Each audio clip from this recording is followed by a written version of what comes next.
A really easy way to boost your brain capacity and your creativity is to do small, simple tasks differently. For example, brush your teeth with your left hand if you're right-handed, or vice versa. Have fun with that one.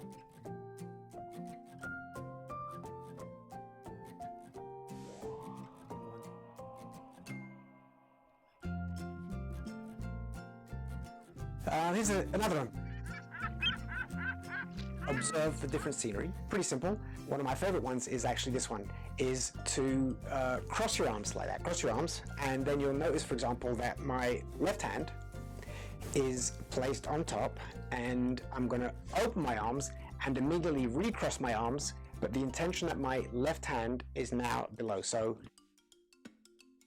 play around with that one, give that one a try. Another one will be something that we do actually all day, every day. If you scroll or type on your phone with two hands or two thumbs, try using one hand. Or if you type with one, try using two, right?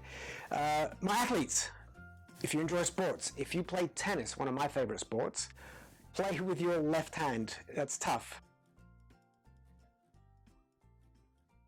Golf players, actually maybe golf players don't even go there. But by doing these silly little things, you'll not only maintain a healthier, more adaptable brain, you also strengthen your ability to problem solve and find answers to your challenges, because you're forcing the brain to develop new pathways or synapses. Cerebral flexibility, or neuroplasticity, is the new orange.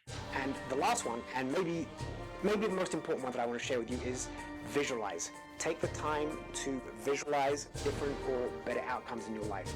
According to scientific study, the subconscious doesn't know the difference between real and imaginary. So go ahead, trick your brain into believing something positive is actually happening, and you'll feel better about yourself. Go out there, give it a try, simple little things, have fun with it.